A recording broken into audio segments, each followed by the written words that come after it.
ಪ್ರೀತಿಯ ವಿದ್ಯಾರ್ಥಿಗಳೇ, ಈ ದಿವಸದ ಒಂದು ತರಗತಿಯಲ್ಲಿ ನಿಮಗೆ ಕೆಲವೊಂದಿಷ್ಟು ಪ್ರಶ್ನೆಗಳನ್ನು ಕೇಳೋಣ. ಪ್ರಶ್ನೆನಾ? ಕನ್ನಡದ ವಿವಿಧ ಸಾಹಿತ್ಯ ಪ್ರಕಾರಗಳು ಯಾವ್ಯಾವು?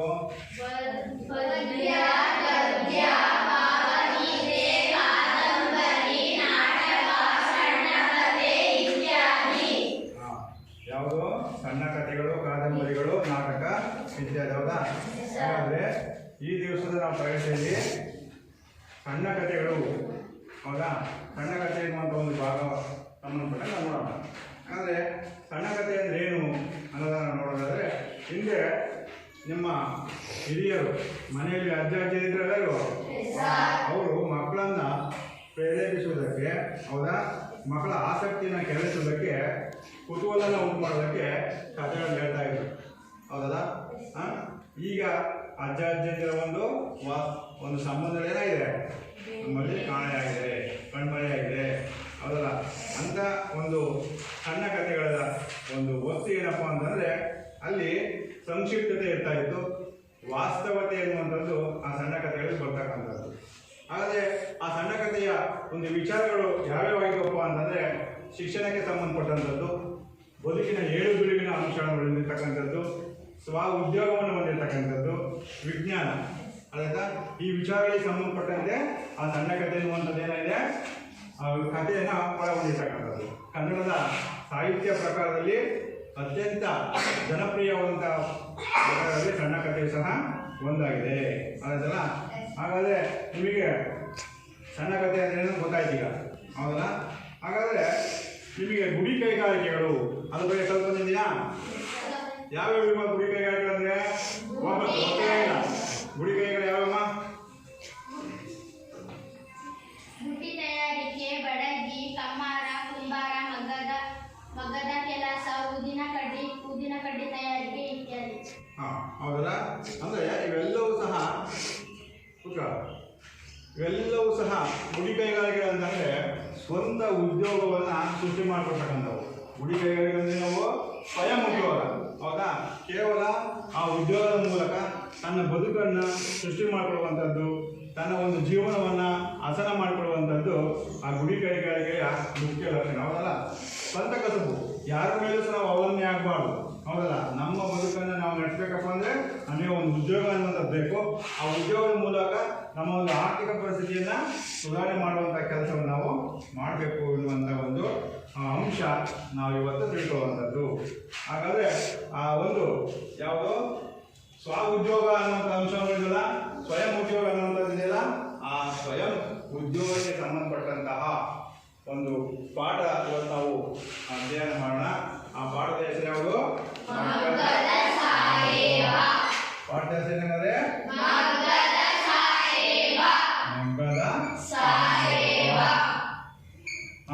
ಹಾಗಾದ್ರೆ ಈ ಪಾಠವನ್ನ ಬರೆದಂತಹ ಕವಿ ಯಾರಪ್ಪ ಅಂತಂದ್ರೆ ನಿಮಗೆಲ್ಲ ಕಾಣಿದೆ ನೋಡಿ. ಈ ಪಾಠವನ್ನ ಬರೆದಂತಹ ಲೇಖಕರು ಯಾರಪ್ಪ ಅಂದ್ರೆ ಇವರೇ ಪಾಠವನ್ನ ಬರೀತಕ್ಕಂಥ ಬಾಗಲೋಡಿ ದೇವರಾಜರು. ಹೌದಲ್ಲ? ಇವರು ಸಮಗ್ರ ಕಥೆಗಳು. ಇವರು ಎಲ್ಲಿ ಹುಟ್ಟಿದ್ರು ನೋಡಿ. ಕವಿ ಹೆಸರು ಗೊತ್ತಾಗ, ಲೇಖಕರ ಹೆಸರು ಬಾಗಲೋಡಿ. ಇವರು 1927 ಕಾಲ, ಸ್ಥಳ ಬಾಗಲೋಡಿ. ಕೃತಿಗಳು ಯಾವ್ದಪ್ಪ ಅಂದ್ರೆ ಆರೋಪ, ಹುಚ್ಚು ಮನಸ್ಸಿನ ಮುನ್ಸೀಪ, ಹೌದಾ, ಎನ್ನುವಂತಹ ಕೃತಿಗಳನ್ನು ಇವರು ಬರೀತಕ್ಕಂಥದ್ದು. ಇವರು 1985ರಲ್ಲಿ ನಿಧನರಾಗಿರ್ತಕ್ಕಂಥದ್ದು. ಇದು ಸಮಗ್ರ ಕಥೆಗಳು. ಸಮಗ್ರ ಕಥೆಗಳು ಎನ್ನುವಂಥ ಕೃತಿಯನ್ನು ಸಹ ಇವರು ಬರೀತಕ್ಕಂಥದ್ದು ನಾವು ಓದಬಹುದಾಗಿದೆ. ಅದರಿಂದ ಹಾಗಾದರೆ ಈಗ ನಿಮಗೊಂದು ಇಂಟ್ರೆಸ್ಟ್ ಆಗಿರ್ತಕ್ಕಂಥ ಈ ಪಾಠಕ್ಕೆ ಸಂಬಂಧಪಟ್ಟಂಥ ಒಂದು ನುಣುಕನ್ನು ನಾನು ನಿಮಗೆ ಈ ವಿಡಿಯೋ ಮೂಲಕ ನಾವು ತೋರ್ತಾ ಹೋಗ್ತೀನಿ. ನೋಡ್ತೀರಲ್ಲ? ನೋಡ್ತೀರಾ? ನೀವು ಈ ವಿಡಿಯೋವನ್ನು ಗಮನಿಸಿದ ಮೇಲೆ ಆ ಒಂದು ಹಾಡು ಏನನ್ನು ಹೇಳುತ್ತೆ ಅನ್ನೋದನ್ನು ನೀವು ಗಮನಿಸ್ಬೋದು. ಹೌದಾ? ನೋಡಿ ಎಲ್ಲ ಆಲಿಸ್ಬೇಕು ಏನಾಗೆ.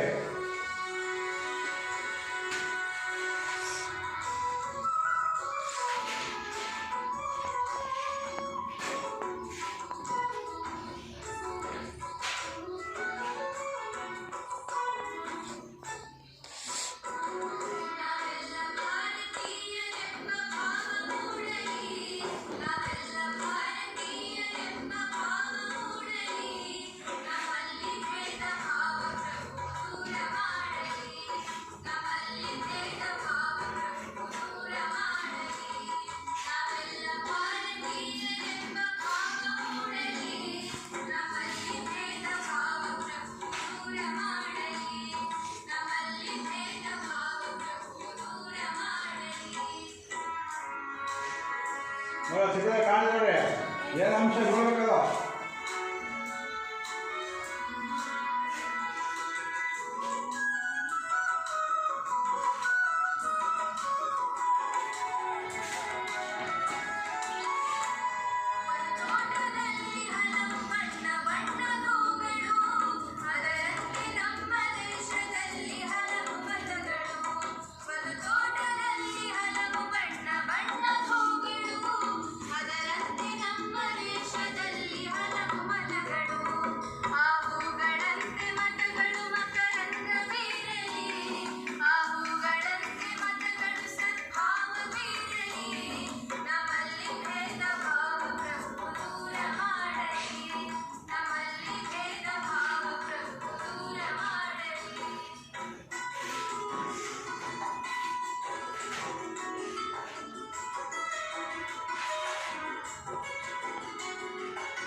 ಇವಾಗ ಕೇಳಿದಲ್ಲ? ಇವಾಗ ಕೇಳಿದ್ಮೇಲೆ ನಿಮ್ಗೆ ಏನು ಅನ್ನಿಸ್ತು? ಈ ಹಾಡು ಯಾವುದು ಸಂಬಂಧಪಟ್ಟಿದೆ ಅಂತ ಹೇಳ್ತಾ ಇದೆ? ಯಾವ್ದು ಮಾಡೋದು ನಾವೆಲ್ಲ ಭಾರತೀಯರು. ನಾವೆಲ್ಲರೂ ಭಾರತೀಯರು, ಹೌದಾ? ಒಂದೇ ಭಾವದಿಂದ ಹೋಗ್ಬೇಕು, ಹೌದಾ? ಅದಕ್ಕ ಏನೇವ ಭವನ ಶುರು ನೋಡು ಏನಾಗಿತ್ತು? ನಾವೆಲ್ಲ ಭಾರತೀಯರು, ನಮ್ಮಲ್ಲಿ ಭೇದ ಭಾವ ನೋಡಿ, ಅಂದರೆ ಈ ಗೀತೆ ಕೇಳಿಸುವ ಉದ್ದೇಶ ಏನಪ್ಪ ಅಂದರೆ, ನಾವು ಭಾರತೀಯರು, ನಮ್ಮ ದೇಶ ಬಹುಸಂಸ್ಕೃತಿಯ ನಾಡು, ಹೌದಾ? ಎಲ್ಲ ಧರ್ಮಗಳು ಸಹ ನಮ್ಮಲ್ಲೇನಾಗಿವೆ, ಒಗ್ಗೂಡಿದ್ದಾವೆ. ನಾವು ಯಾವುದೇ ಧರ್ಮಗಳನ್ನು ಬಗ್ಗೆ ತಾರತಮ್ಯ ಭಾವವನ್ನು ಹೊಂದಬಾರ್ದು, ಹೌದಾ? ನಾವು ಧಾರ್ಮಿಕ ಸಹಿಷ್ಣುತೆಯ ನಾಡು ಅನ್ನುವಂಥ ಅಂಶವನ್ನು ನಾವು ಈ ಒಂದು ಹಾಡಿನ ಮೂಲಕ ತಿಳ್ಕೊಂಡಿದ್ದೀವಿ. ಹೌದಾ, ಧಾರ್ಮಿಕ ಸಹಿಷ್ಣುತೆ ಅನ್ನುವಂಥ ಒಂದು ವಿಚಾರಕ್ಕೆ ಸಂಬಂಧಪಟ್ಟಂಗೆ ನಾನು ಈ ವಿಡಿಯೋ ಯಾಕಾಗಿದ್ದಪ್ಪ ಅಂದರೆ ಈ ಧಾರ್ಮಿಕ ಸಹಿಷ್ಣುತೆ ಬಗ್ಗೆ ನಿಮ್ಮ ಒಂದು ಮೊದಲ ಅವಧಿಯಲ್ಲಿ ನಾವು ಈ ದಿವಸ ಈ 3 ಅಂಶ ಫಲಿತಾಂಶ ನೋಡೋಣ ಮಕ್ಕಳ. ಸರಿ, ಈಗ ಸಣ್ಣ ಕಥೆಯ ಲಕ್ಷಣ ತಿಳ್ಕೊಂಡ್ರಿ ನೀವು. ಹೌದಾ, ಈಗ ಕವಿಯ ಲೇಖನ ಪರಿಚಯ ತಿಳ್ಕೊಂಡ್ರಿ. ಈಗ ಈ ಸಹಾಯಕರ ಒಂದು ಪೂರ್ವಜರ ಬಗ್ಗೆ ನಾವು ಮಾಹಿತಿ ತಿಳ್ಕೊಳ್ಳುವಂಥದ್ದು ಮಗ್ಗದ ಸಾಹೇಬ ಅನ್ನುವಂಥದ್ದು. ಹಾಗಾದ್ರೆ ಈ ಮಗ್ಗದ ಒಂದು ಚಿತ್ರವನ್ನು ನೋಡಿಲ್ಲ, ನೋಡಿ ಕಾಣ್ತಿದೆಯಲ್ಲ, ಇದು ಮಗ್ಗವನ್ನ ಮಾಡ್ತಕ್ಕಂಥ ಒಂದು ಚಿತ್ರ. ಅದೇ ತರ ಇದ್ರ ಮೂಲಕ ತನ್ನ ಕಸುಬನ್ನ ಕಟ್ಟಿಕೊಂಡಿರ್ತಕ್ಕಂತಹ ವ್ಯಕ್ತಿಯ ಹೆಸರು ಯಾವುದಪ್ಪ ಅಂದ್ರೆ ಮಗ್ಗದ ಸಾಹೇಬ. ಈ ವಿಚಾರಕ್ಕೆ ಸಂಬಂಧಪಟ್ಟ ಒಂದು ಪಾಠ ನಾವು ಈ ದಿವಸ ತಿಳ್ಕೊಳ್ಳೋಣ. ಅದೇನಲ್ಲ, ಹಾಗಾದ್ರೆ ಈಗ ನಾನು ಒಂದು ಆ ಪಾಠವನ್ನ ಯಾವ ರೀತಿಯಾಗಿ ಓದೋದು ಅನ್ನೋದನ್ನ ಮಾದರಿಯಾಗಿ ಓದ್ತೀನಿ. ಇವತ್ತೆಲ್ಲ ಪಠ್ಯಪುಸ್ತಕವನ್ನ ನೋಡ್ಕೊಳ್ಳಿ. ನೋಡ್ತಿದ್ರಲ್ಲ? ಹಾಂ, ಎಲ್ಲ ಪಠ್ಯಪುಸ್ತಕ ತಗೊಂಡಿದ್ರಲ್ಲ? ಹಾಗಾದ್ರೆ ಅದಕ್ಕಿಂತ ಪೂರ್ವದಲ್ಲಿ ನಿಮಗೆ ಈ ಮಗ್ಗದ ಸಾಹೇಬ ಪಾಠದ ಒಂದು ಆಶಯ ಭಾವ ನಿಮಗೆ ಹೇಳಿದೆ. ಏನು ಹೇಳಿದೆ? ಇತ್ತೀಚಿನ ದಿನಗಳಲ್ಲಿ ಏನಾಗಿದೆ, ಗುಡಿ ಕೈಗಾರಿಕೆಗಳು ನಾಶವನ್ನು ಹೊಂದಿವೆ. ಅದಲ್ಲ, ಆ ಗುಡಿ ಕೈಗಾರಿಕೆಗಳು ನಾಶವನ್ನು ಹೊಂದಿದ್ರಿಂದ ನಾವು ಶಾಲೆಗಳಲ್ಲಿ, ಹೌದಾ, ಔದ್ಯೋಗಿಕ ಶಿಕ್ಷಣವನ್ನು ಕೊಡುವುದರ ಮೂಲಕ ಮಕ್ಕಳಲ್ಲಿ ಆಸಕ್ತಿಗೆ ಪೂರಕವಾದಂತಹ ಕಸುಬುಗಳನ್ನು ಸೃಷ್ಟಿ ಮಾಡಿಕೊಡುವಂಥದ್ದೇ ಈ ಪಾಠದ ಒಂದು ಉದ್ದೇಶ.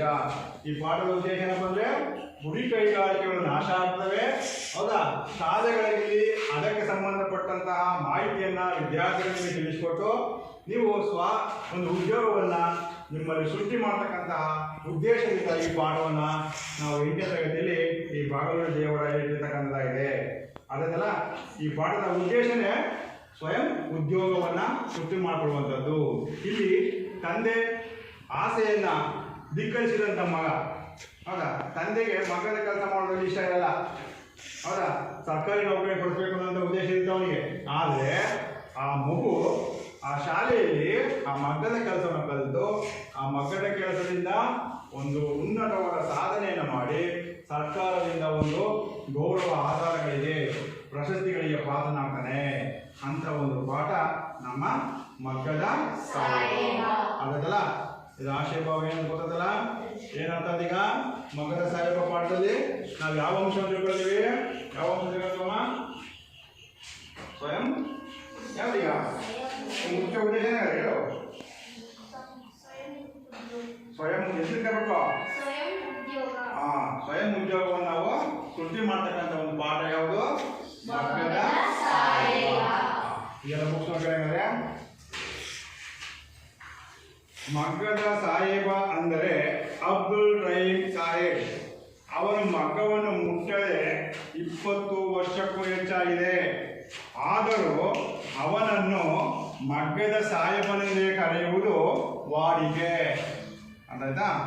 ಪೂರ್ವಜರು ಸಾಹೇಬ್ ಬಹದ್ದೂರ್, ಮಗ್ಗದ ಹುಸೇನ್ ಸಾಹೇಬರು ಜನಪ್ರಿಯ ಮತ್ತು ಧನವಂತ ವ್ಯಕ್ತಿಯಾಗಿದ್ದರು. ಅವರು ಮಸೀದಿ ಮಾತ್ರವಲ್ಲ, ದೇವಸ್ಥಾನವನ್ನು ಕಟ್ಟಿಸಿದ್ದರು. ಇಂದಿಗೂ ಈ ದೇವಸ್ಥಾನದಲ್ಲಿ ರಥೋತ್ಸವದ ಸಮಯದಲ್ಲಿ ಅವನ ಮನೆತನದ ಹಿರಿಯ ಪ್ರತಿನಿಧಿಗೆ ಎಲ್ಲರಿಗಿಂತಲೂ ಮುಂದಾಗಿ ಪ್ರಸಾದವನ್ನು ಪಡೆಯುವಾಗಿದೆ. ಇಂತಹ ಸಂಪ್ರದಾಯ ಪದ್ಧತಿಗಳು ಇಂದಿಗೂ ಕರ್ನಾಟಕದಲ್ಲಿ ನಡೆಯುತ್ತಿವೆ. ಇದರಿಂದ ಪೂರ್ವಜರಲ್ಲಿ ಎಂತಹ ಘನತೆ, ಸದಾಚಾರ, ಸದ್ಭಾವನೆಗಳು ಇದ್ದವು ಎಂದು ತಿಳಿಯುವುದು. ಉದಾಹರಣೆಗೆ, ನನ್ನದೇ ಹುಟ್ಟೂರಿನ ಪಕ್ಕದಲ್ಲಿ ಮುಸಲ್ಮಾನರ ವಸತಿ ಇದೆ. ಅದರೊಳಗೆ ಒಂದು ಪವಿತ್ರ ಸ್ಥಾನವಿದೆ. ಅಲ್ಲಿ ಉರ್ಸ್ ಎಂಬ ಮುಸಲ್ಮಾನರ ಧಾರ್ಮಿಕ ಉತ್ಸವದ ಕಾಲದಲ್ಲಿ ನಮ್ಮ ಮನೆತನದ ಒಬ್ಬ ಪ್ರತಿನಿಧಿ ಇದ್ದೇ ಇರಬೇಕೆಂಬ ಸಂಪ್ರದಾಯ ಇತ್ತು. ಅದಲ್ಲ, ಇಷ್ಟು ಈ ಭಾಗವನ್ನು ನಾವು ಇವತ್ತು ತಿಳ್ಕೊಳ್ಳೋಣ. ಹೌದಲ್ಲ? ಹಾಗಾದರೆ ನಾನು ಯಾವ ರೀತಿ ಹೇಳ್ಕೊಟ್ಟೆ ನೋಡಿದ್ರೆ ಕೇಳಿದ್ರಲ್ಲ? ಹಾಗಾದರೆ ನೀವೀಗ ಒಬ್ಬರು ಮಾದರಿ ಈ ಪಾಠವನ್ನು ಓದಬೇಕು. ಒಬ್ಬರು ಓದ್ತಿರಲ್ಲ? ಓದಿ ಏನು ಓದ್ತಿರೋಣ? ಮಗ್ಗದ ಸಾಹೇಬ ಅಂದರೆ ಅಬ್ದುಲ್ ರಹೀಂ ಸಾಹೇಬ್. ಅವನು ಮಗವನ್ನು ಮುಟ್ಟದೆ 20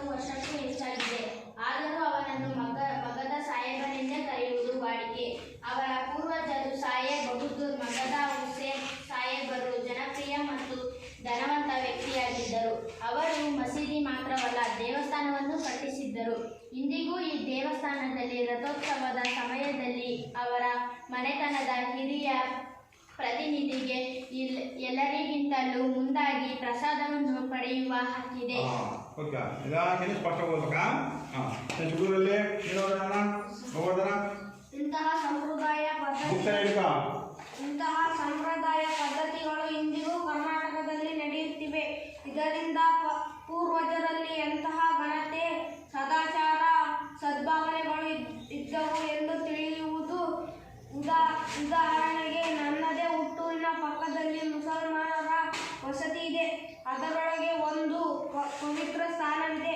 ಅಲ್ಲಿ ಉರ್ಸ್ ಎಂಬ ಮುಸಲ್ಮಾನರ ಧಾರ್ಮಿಕ ಉತ್ಸವದ ಕಾಲದಲ್ಲಿ ನಮ್ಮ ಮನೆತನದ ಒಬ್ಬ ಪ್ರತಿನಿಧಿ ಇದ್ದೇ ಇರಬೇಕೆಂಬ ಸಂಪ್ರದಾಯ ಇತ್ತು.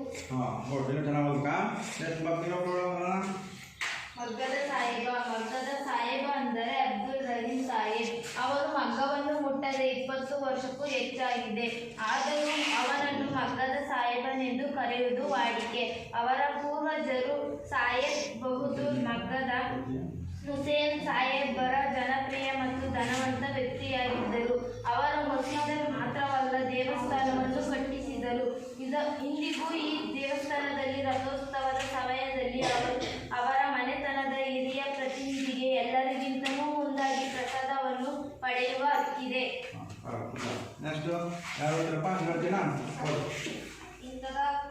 ಇಂತಹ ಸಂಪ್ರದಾಯ ಪದ್ಧತಿಗಳು ಇಂದು ಕರ್ನಾಟಕದಲ್ಲಿ ನಡೆಯುತ್ತಿವೆ.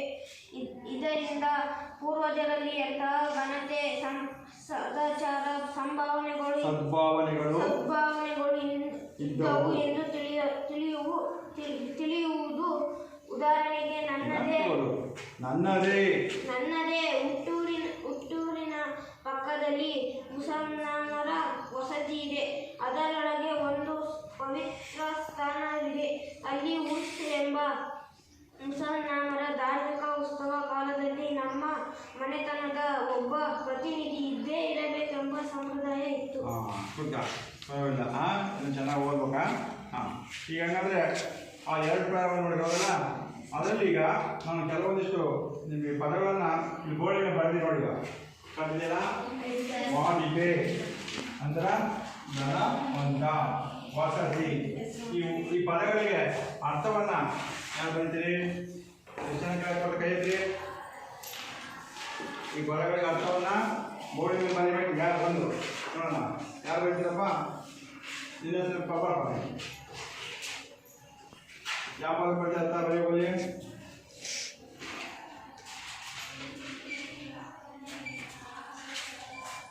ವಾಡಿಕೆ ಅಂದ್ರೆ ರೂಢಿ,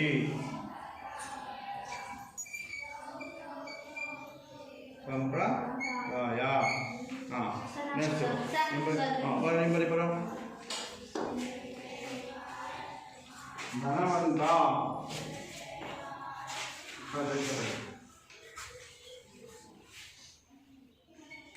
ನೆಕ್ಸ್ಟ್ ನಿಂಬ ವಸತಿ.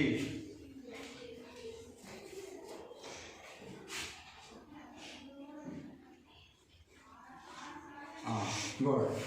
ಅದರ ಈ ಪದದಲ್ಲಿ ಈ ಒಂದು 2 ಕಾಲದಲ್ಲಿ ಬರ್ತಕ್ಕಂಥ ಪದಗಳ ಕಡಿನ ಹೊಸ ಪದಗಳು ಅದಲ್ಲ. ಈಗ ಆ ಒಂದು ಭಾಗದ ಒಂದು ವಿವರಣೆಯಿಂದ ನಾವು ನೋಡೋಣ. ಅದಲ್ಲ ಬುಕ್ಸ್ ಎಲ್ಲ ಮಗ್ಗದ ಸಾಹೇಬ ಅಂದರೆ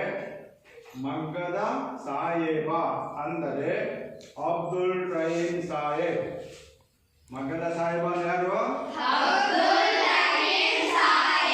ಈ ಪಾಠದ ಕಥಾ ನಾಯಕರಾಗಿರ್ತಕ್ಕಂಥವ್ರು. ಹೌದಾ? ಇವರೇ ಈ ಅಂಶವನ್ನು ನೋಡ್ತಕ್ಕಂಥದ್ದು. ಇವ್ರ ಬಗ್ಗೆ ನಾವು ತಿಳಿಯುವಂಥ ಅಂಶಗಳಿಲ್ಲ. ಹೌದಾ? ಅವನು ಮಗ್ಗವನ್ನು ಮುಟ್ಟದೆ 20 ವರ್ಷಕ್ಕೂ ಹೆಚ್ಚಾಗಿದೆ. ಎಷ್ಟು ವರ್ಷ ಆಗಿದವನು? 20 ವರ್ಷಕ್ಕೂ ಹೆಚ್ಚಾಗಿದೆ. ಮಗ್ಗದ ಸಾಹೇಬ ಅಂದ್ರೆ ಯಾರು? ಅಬ್ದುಲ್ ರಹೀಂ ಸಾಹೇಬ್. ಮಗ್ಗದ ಸಾಹೇಬ ಅಂದ್ರೆ ಯಾರು? ಅಬ್ದುಲ್ ರಹೀಂ ಸಾಹೇಬ್. ಮುಂಚಿನ ಮಗ್ಗವನ್ನು ಮುಟ್ಟಲು ಎಷ್ಟು ವರ್ಷಗಳಾಗಿದೆ? 20 ವರ್ಷ. 20 ವರ್ಷಕ್ಕೂ ಹೆಚ್ಚಾಗಿದೆ. ಆದರೂ ಅವನನ್ನು ಮಗ್ಗದ ಸಾಹೇಬನೆಂದೇ ಕರೆಯುವುದು ವಾಡಿಕೆ. ನೋಡಿ, ಮಗ್ಗದ ಸಾಹೇಬ ಅಂತಂದ್ರೆ ಅಬ್ದುಲ್ ರಹೀಂ ಸಾಹೇಬ. ಹೌದಾ? ಆ ಅಬ್ದುಲ್ ರಹೀಂ ಸಾಹೇಬ ಮಗ್ಗವನ್ನು ಮುಟ್ಟಿದ ಎಷ್ಟು ವರ್ಷ ಆಗಿದೆ? 20 ವರ್ಷಕ್ಕೂ ಹೆಚ್ಚಾಗಿದೆ. 20 ವರ್ಷಕ್ಕೆ ಹೆಚ್ಚಾಗಿದೆ. ಆದ್ರೂ ಸಹ ಅವನ ನಾವೇನು ಕರಿತೀವಿ? ಮಗ್ಗದ ಸಾಹೇಬ ಕರಿತೀವಿ. ಹೌದಲ್ಲ? ಮಗ್ಗದ ಸಾಹೇಬ ಇನ್ನೊಂದು ಕರೆಯೋದು ವಾಡಿಕೆ. ಅಲ್ಲ, ವಾಡಿಕೆ ಅಂತ ಬರಲಿ. ಏನು ವಾಡಿಕೆ ಅಂದ್ರೆ?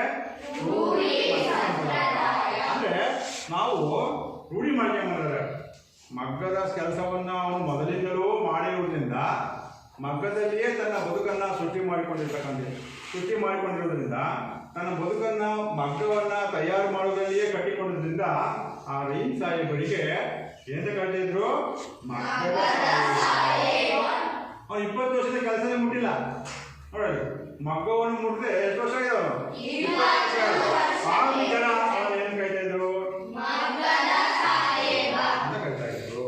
ಅದಲ್ಲ, ಅವರ ಪೂರ್ವಜರು ನೋಡಿ, ಅವರ ಪೂರ್ವಜರು ಸಾಹೇಬ್ ಬಹದ್ದೂರ್, ಮಗ್ಗದ ಹುಸೇನ್ ಸಾಹೇಬರು ಜನಪ್ರಿಯ ಮತ್ತು ಧನವಂತ ವ್ಯಕ್ತಿಯಾಗಿದ್ದರು. ನೋಡಿ ಏನಪ್ಪ ಅಂತಂದ್ರೆ ಅವರ ಪೂರ್ವಜರು ಅಂದ್ರೆ ಮುತ್ತಾದ ಕಾಲ, ತಾತ, ಅಜ್ಜ, ಹೌದಾ, ಅವರಜ್ಜ, ಇವರೆಲ್ಲರೂ ಸಹ ಏನಾಗಿದ್ರಪ್ಪ ಅಂದ್ರೆ ಸಾಹೇಬ್ ಬಹದ್ದೂರ್.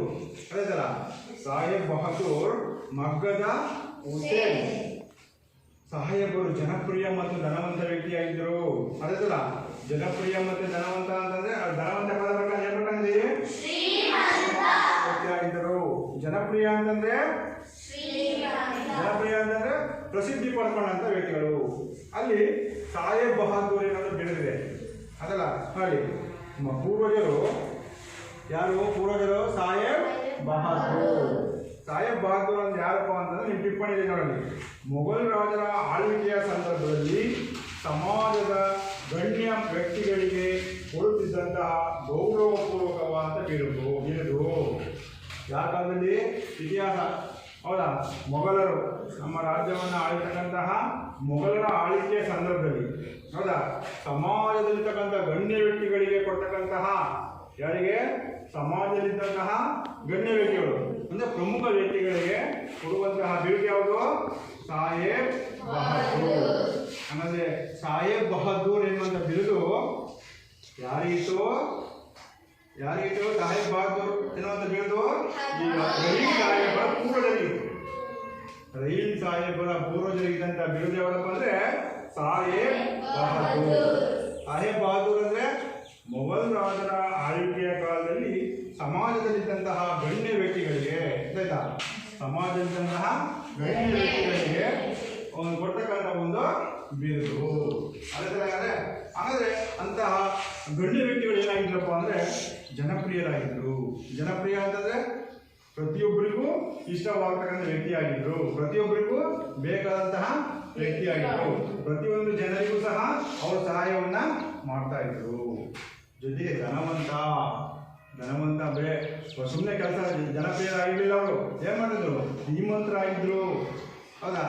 ಶ್ರೀಮಂತರಾಗಿದ್ದ ಸಾಧ್ಯ ಅವರು ನೋಡಿ. ನಮ್ಮದು ದುಡ್ಡಿದ್ರೆ ಏನಾದ್ರು ಇನ್ನೊಬ್ರು ಸಹಾಯ ಮಾಡೋಕ್ಕಾಗಲ್ಲ. ನಮ್ಮದು ದುಡ್ಡಿಲ್ಲದೆ ಇನ್ನೊಬ್ರು ಸಹಾಯ ಮಾಡೋಕ್ಕಾಗತ್ತಾ? ನೋಡಿ, ಆ ಸಾಹೇಬ್ ಬಹದ್ದೂರ್ ಇದ್ರಲ್ಲ, ಇವರು ಶ್ರೀಮಂತ ವ್ಯಕ್ತಿ ಆಗಿದ್ದರಿಂದ ಬಡವರಿಗೆ ಎಲ್ಲರಿಗೂ ಸಹ ಸಹಾಯವನ್ನು ಮಾಡ್ತಾ ಇದ್ರು. ಎಲ್ಲ ಜನರು ಇವ್ರನ್ನ ಏನ್ ಮಾಡ್ತಾ ಇದ್ರು? ಇಷ್ಟಪಡ್ತಾ ಇದ್ರು. ಅವರು ಮಸೀದಿ ಮಾತ್ರವಲ್ಲ ನೋಡಿ, ಸಾಹೇಬ್ ಬಹದ್ದೂರ್ ಅಂತ ಅಷ್ಟೇ ಇವರು ನಮ್ಗೆ ಏನು ತೋರಿಸ್ತಿದ್ರು? ಇವರು ಒಬ್ಬ ಮುಸಲ್ಮಾನ ವ್ಯಕ್ತಿ ಆಗಿದ್ರು ಅನ್ನೋ ಅಂಶ ನಿಮ್ಗೆ ಗೊತ್ತಾಗುತ್ತೆ. ಹೌದಲ್ಲ? ನೋಡಿ, ಧರ್ಮದಲ್ಲಿ ಮುಸಲ್ಮಾನರಾಗಿದ್ರು. ನೋಡಿ, ಧರ್ಮದಲ್ಲಿ ಮುಸಲ್ಮಾನರಾಗಿದ್ರು. ಅವರು ಮಸೀದಿ ಮಾತ್ರವಲ್ಲ, ದೇವಸ್ಥಾನವನ್ನು ಸಹ ಕಟ್ಟಿಸಿದ್ರು. ಮಸೀದಿ ಮಾತ್ರವಲ್ಲ, ಅವರು ಹೇಗೆ ಕಟ್ಟಿದ್ರು? ಅವರು ಕಟ್ಟಿದ್ರು. ಏನು ಕಟ್ಟಿದ್ರು ಅವರು? ಮಸೀದಿ ಮಾತ್ರವಲ್ಲ, ದೇವಸ್ಥಾನವನ್ನು ಸಹ ಕಟ್ಟಿದ್ರು. ಅದಲ್ಲ, ಈಗ ನೋಡಿ, ಇಂದಿಗೂ ಈ ದೇವಸ್ಥಾನದಲ್ಲಿ ರಥೋತ್ಸವದ ಸಮಯದಲ್ಲಿ ಅವರ ಮನೆತನದ ಹಿರಿಯ ಪ್ರತಿನಿಧಿಗೆ ಎಲ್ಲರಿಗಿಂತಲೂ ಮುಂದಾಗಿ ಪ್ರಸಾದವನ್ನು ಪಡೆಯುವಂತಾಗಿದೆ. ನೋಡಿ, ಯಾರಿಗೆ ಪ್ರಸಾದವನ್ನು ಪಡೆಯಬೇಕಿದೆ? ಇವರು ಶ್ರೀಮಂತ ವ್ಯಕ್ತಿಯಾಗಿದ್ದರಿಂದ ದೇವಸ್ಥಾನ ಕಟ್ಟಿದ್ರು. ನೋಡಿ, ಇದೇ ನಾವು ಯಾಕೆ ಹೇಳಿದ್ರಲ್ಲ, ನಾವು ಭಾರತೀಯರು ಭೇದ ಭಾವವನ್ನು ತೊರೆಯಬೇಕು ಅಂತ ಆಗಿರಲಿಲ್ಲ. ಈ ಅಂಶ ಸೂಚಿಸುವಂಥದ್ದು ಏನು ಸೂಚಿಸುತ್ತೆ? ನಾವು ಭಾರತೀಯರು, ಅವರು ಮುಸಲ್ಮಾನ ವ್ಯಕ್ತಿಯಾಗಿ ಏನು ಕಡಿದ್ರು? ದೇವಸ್ಥಾನ ಕಡಿದ್ರು. ಇದೇ ನಮ್ಮ ಧರ್ಮಗಳ ಸಮನ್ವಯತೆ. ಹೌದಾ? ಅವರು ಆ ದೇವಸ್ಥಾನದಲ್ಲಿ ಏನು ಪಡ್ಕೊಳ್ತಾ ಇದ್ರು? ಪ್ರಸಾದವನ್ನು ಪಡೆಯುವಂತಹ ಹಕ್ಕನ್ನು ಪಡ್ಕೊಂಡಿದ್ರು. ನೋಡು, ಇಂತಹ ಸಂಪ್ರದಾಯ ಪದ್ಧತಿಗಳು ಇಂದಿಗೂ ಸಹ ನಮ್ಮ ಕರ್ನಾಟಕದಲ್ಲಿ ಇದೆ. ಎಂಥ ಸಂಪ್ರದಾಯಗಳು ಅಂದರೆ ಮುಸಲ್ಮಾನ ವ್ಯಕ್ತಿ ಆಗಿದ್ರು ಸಹ ದೇವಾಲಯವನ್ನು ಕಟ್ಟಿರ್ತಕ್ಕಂಥದ್ದು. ಆ ದೇವಾಲಯದಲ್ಲಿ ಆ ಮುಸಲ್ಮಾನರ ಪ್ರಧಾನ ವ್ಯಕ್ತಿಗಳಿಗೆ ಎಲ್ಲರಿಂದಲೂ ಮುಂಚಿತವಾಗಿ ಪ್ರಸಾದವನ್ನು ಪಡೆಯುವಂತಹ ಹಕ್ಕಿದೆ ಅನ್ನುವಂಥದ್ದು. ಹಾಗಾದ್ರೆ ಆ ಪೂರ್ವಜರಲ್ಲಿ ಎಂಥ ಭಾವನೆ ಇದ್ವಪ್ಪ ಅನ್ನೋದಾದ್ರೆ ಅವರು ಘನತೆ, ಸದಾಚಾರ, ಸದ್ಭಾವನೆಗಳು ಇದ್ದವು ಎಂದು ತಿಳಿಯುವುದು. ನೋಡಿ, ಅವರು ಒಬ್ಬ ವ್ಯಕ್ತಿಯನ್ನು ನಾವು ಗೌರವಯುತವಾಗಿ ನಾವು ಕಾಣಬೇಕಪ್ಪ ಅಂದರೆ ಅವನ ವೇಷಭೂಷಣಗಳು, ಅವನ ನಡೆನುಡಿಗಳು, ಅವನ ಆಚಾರ ವಿಚಾರಗಳಿಂದ ನಾವು ವ್ಯಕ್ತಿತ್ವನಾಗಿದ್ದು. ಹೌದಲ್ಲ? ನಾವೆಲ್ಲರೂ ಘನ ವ್ಯಕ್ತಿ ಅನ್ನೋದಕ್ಕೆ ಸಾಧ್ಯ ಇಲ್ಲ. ನಮ್ಮ ವೇಷಭೂಷಣ ಸರಿಯಾಗಿರ್ಬೇಕು, ಅವನ ಮಾತುಗಳು ಸರಿಯಾಗಿರ್ಬೇಕು, ಅವನು ನಡೆನುಡಿಗಳು ಚೆನ್ನಾಗಿರ್ಬೇಕು. ನೋಡಿ, ಘನತೆ, ಸದಾಚಾರಗಳು, ಸದ್ಭಾವ ಇದ್ದವು. ಉದಾಹರಣೆಗೆ, ನನ್ನದೇ ಹುಟ್ಟೂರಿನ ಪಕ್ಕದಲ್ಲಿ ಮುಸಲ್ಮಾನರ ವಸತಿ ಇದೆ. ನೋಡಿ, ಇವರು ಲೇಖಕರು ಬಿಟ್ಟಲ್ಲ, ಆ ಊರಿನ ಪಕ್ಕದಲ್ಲಿಯೇ ಮುಸಲ್ಮಾನರ ವಸತಿ ಇದೆ. ಅದರೊಳಗೆ ಒಂದು ಪವಿತ್ರ ಸ್ಥಾನವಿದೆ. ಅಲ್ಲೊಂದು ಪವಿತ್ರ ಸ್ಥಾನವಿದೆ. ಅದು ಅಲ್ಲಿ ಉರ್ಸ್ ಎಂಬ ಮುಸಲ್ಮಾನರ ಧಾರ್ಮಿಕ ಉತ್ಸವ. ನೋಡು, ಉರ್ಸ್ ಎನ್ನುವಂಥದ್ದು ಅಂದರೆ ಮಕ್ಕಳಲ್ಲಿ ಉರ್ಸ್ ಎನ್ನುವಂಥದ್ದು ಮುಸಲ್ಮಾನರ ಧಾರ್ಮಿಕ ಉತ್ಸವ, ಹಬ್ಬವನ್ನು ಆಚರಿಸುವ ಸಂದರ್ಭದಲ್ಲಿ ಕಾಲದಲ್ಲಿ ನಮ್ಮ ಮನೆತನದ ಒಬ್ಬ ಪ್ರತಿನಿಧಿ ಇದ್ದೇ ಇರಬೇಕೆಂಬ ಸಂಪ್ರದಾಯ ಇತ್ತು. ನೋಡು, ಈಗ ಆಲೇನಿಯದು ಆ ಮುಸಲ್ಮಾನ ವ್ಯಕ್ತಿಯಾಗಿದ್ರು, ದೇವಾಲಯ ಕಟ್ಟಿದ್ರು. ಈಗ ನಮ್ಮ ಲೇಖಕ ಹೇಳ್ತಾರೆ, ನಮ್ಮ ಮನೆತನದ ಹುಟ್ಟೂರಿನ ಪಕ್ಕದಲ್ಲಿ ಒಂದು ಮುಸಲ್ಮಾನ ವಸತಿ ಕೇಂದ್ರ ಇದೆ. ಅಲ್ಲಿ ಉರ್ಸ್ ಎನ್ನುವಂಥದ್ದು ಮುಸಲ್ಮಾನ ಒಂದು ಧಾರ್ಮಿಕ ಹಬ್ಬ. ಅದು ಹೌದು, ಅಲ್ಲೆಲ್ಲ ಮುಸಲ್ಮಾನ ಸೇರಿಕೊಳ್ತಾರೆ. ಅಂತ ಸಂದರ್ಭದಲ್ಲಿ ನಮ್ಮ ಹಿಂದೂ ಸಂಪ್ರದಾಯದ ವ್ಯಕ್ತಿ ಹೋಗಿ ಏನು ಮಾಡ್ತಾ ಇದ್ದ? ಪಾಲ್ಗೊಳ್ತಾ ಇದ್ದ. ಹೌದಾ? ಎನ್ನುವಂಥದ್ದು ಆ ಒಂದು ಉರ್ಸ್ ಹಬ್ಬದ ವಿಶೇಷತೆ ಆಗಿತ್ತು. ನೋಡು, ಅದೇ ಎರಡು ಮೊದಲನೇ ಕಾಲ ಮತ್ತು ಎರಡನೇ ಕಾಲಕ್ಕೆ ಅನುಸಾರ ಏನಾಯಿತು? ಹಿಂದೂ ಮತ್ತು ಮುಸಲ್ಮಾನರ ಒಂದು ಧಾರ್ಮಿಕ ಸಹಿಷ್ಣುತೆ ಇತ್ತು. ಅದೇದಲ್ಲ, ಇಷ್ಟು ಈ ಒಂದು ಎರಡು ಕಾಲದಿಂದ ನಾವು ತಿಳ್ಕೊಳ್ಳುವಂಥ ಅಂಶಗಳು. ಅರ್ಥ ಆಯ್ತಾ ನಿಮಗೆ? ಅರ್ಥ ಇದೆಯಾ? ಹಾಗಾದ್ರೆ ನಾನು ಪ್ರತ್ಯೇಕ ಕೇಳ್ತೇನೆ, ಅರ್ಥ ಇದೆಯಲ್ಲ ನಮಗೆ? ಹೌದಲ್ಲ? ಅದು ಉತ್ತರವನ್ನು ಕೈ ಎತ್ತಬೇಕು ಯಾರು ಅಂತ ಅವರಷ್ಟೇ ಹೇಳಬೇಕು. ಅಬ್ದುಲ್ ಅಂದರೆ ಮೊದಲನೇ ಪ್ರಶ್ನೆ ನೋಡಿ, ಮಗದ ಸಾಹೇಬ ಅಂದರೆ ಯಾರು? ಎಷ್ಟು ಜನ ಗೊತ್ತು? ಮಗದ ಸಾಹೇಬ ಅಂದರೆ ಯಾರಪ್ಪ? ಮಗದ ಸಾಹೇಬ ಅಂದರೆ ಯಾರು? ಏನಮ್ಮ? ಅಬ್ದುಲ್ ರಹೀಂ ಸಾಹೇಬ್. ಏನು ಮಗದ ಸಾಹೇಬ್ ಅಂದರೆ? ಅಬ್ದುಲ್ ರಹೀಂ ಸಾಹೇಬನು ಮಗದ ಸಾಹೇಬ್ ಅಂತ ಕರಿತಾ ಇದ್ವಿ. ಗೊತ್ತಾ? ಇವನು ಎರಡನೇ ಪ್ರಶ್ನೆ, ಮಗ್ಗವನ್ನು ಮುಂದೆ ಎಷ್ಟು ವರ್ಷಗಳಾಗಿತ್ತು? ಹೇಳಮ್ಮ. 20 ವರ್ಷಕ್ಕೂ ಹೆಚ್ಚು. 20 ವರ್ಷಕ್ಕೂ ಹೆಚ್ಚಾಗಿತ್ತು. ಹೌದಲ್ಲ? ಗೊತ್ತಾ? ಹಾಗಾದ್ರೆ ಈ ಮಗ್ಗದ ಸಾಹೇಬ ಪೂರ್ವಜರಿಗಿದ್ದಂಥ ಬಿರುದು ಯಾವುದು?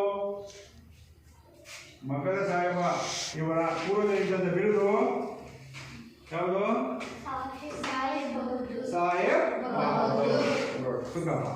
ಹಂಗಂದ್ರೆ ಈ ಸಾಹೇಬರಿಗೆ ದೇವಸ್ಥಾನದಲ್ಲಿ ಯಾವ ಹಕ್ಕಿತ್ತು? ಹೇಳಮ್ಮ. ದೇವಸ್ಥಾನದಲ್ಲಿ ಯಾವ ಹಕ್ಕಿತ್ತು ಅವರಿಗೆ? ಯಾವ ಹಕ್ಕಿತ್ತು? ಹೇಳಮ್ಮ. ಯಾವ ಹಕ್ಕಿತ್ತಪ್ಪ? ಪ್ರಸಾದವನ್ನು ಪಡೆಯುವ ಹಕ್ಕು ಇತ್ತು. ಹಂಗಂದ್ರೆ ಮುಸಲ್ಮಾನರ ಧಾರ್ಮಿಕ ಉತ್ಸವ ಯಾವುದು? ಉರ್ಸ್ ಎನ್ನುವಂಥದ್ದು. ಆಯ್ತಾ? ಆ ಉರ್ಸ್ ಎನ್ನುವಂತಹ ಧಾರ್ಮಿಕ ಉತ್ಸವದಲ್ಲಿ ಯಾರು ಪಾಲ್ಗೊಳ್ತಿದ್ರು? ಹಿಂದೂ ವ್ಯಕ್ತಿಗಳು ಪಾಲ್ಗೊಳ್ತಾ ಇದ್ರು. ಆಯ್ತಾ? ಈ ಒಂದು ಇಷ್ಟು ಪ್ರಶ್ನೆಗಳನ್ನು ನಾವು ಗಮನಿಸಿದ್ವಿ. ಅರ್ಥ ಆಯ್ತಾ? ಪಾಠ ಅರ್ಥ ಆಯ್ತಾ? ಎಲ್ಲರಿಗೂ ಅರ್ಥ ಇದೆಯಾ? ಈಗ ಒಟ್ಟಾರೆ ಈ ಪದ್ಯದ ಅಂಶ, ಕಲಿಕಾಂಶಗಳು, ಈ 3 ಕಲಿಕಾಂಶ ನಾವು ಇವತ್ತು ತರಗತಿಗಳಲ್ಲ. ಕನ್ನಡತೆ ಲಕ್ಷಣಗಳು, ಲೇಖಕರ ಪರಿಚಯ, ಸಾಹೇಬರ ಪೂರ್ವಜರ ಬಗ್ಗೆ ಮಾಹಿತಿಯನ್ನು ತಿಳಿಸಿವು. ನಾಳೆ ಗೃಹಪಾಠದ ಪ್ರಶ್ನೆ ಮಕ್ಕಳಿಲ್ಲಲ್ವಾ? ಗೃಹಪಾಠದ ಪ್ರಶ್ನೆ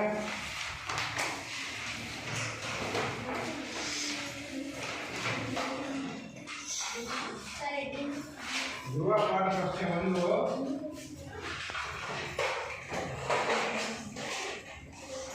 ಲೇಖಕರ ಪರಿಚಯವನ್ನು ನಿಮ್ಮದೇ ಮಾತಿನಲ್ಲಿ ಬರೆಯಿರಿ. ಲೇಖಕರ ಪರಿಚಯವನ್ನ ನಿಮ್ಮದೇ ಆದ ಮಾತಿನಲ್ಲಿ ಬರೆಯಿರಿ. ಒಂದನೇ ಪ್ರಶ್ನೆ. ಎರಡನೇ ಪ್ರಶ್ನೆ, ಅಬ್ದುಲ್ ರಹೀಂ ಸಾಹೇಬರ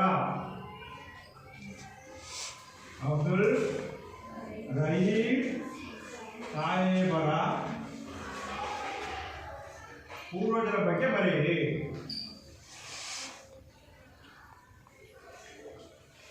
ಪೂರ್ವಜರ ಬಗ್ಗೆ ತಿಳಿಸಿ.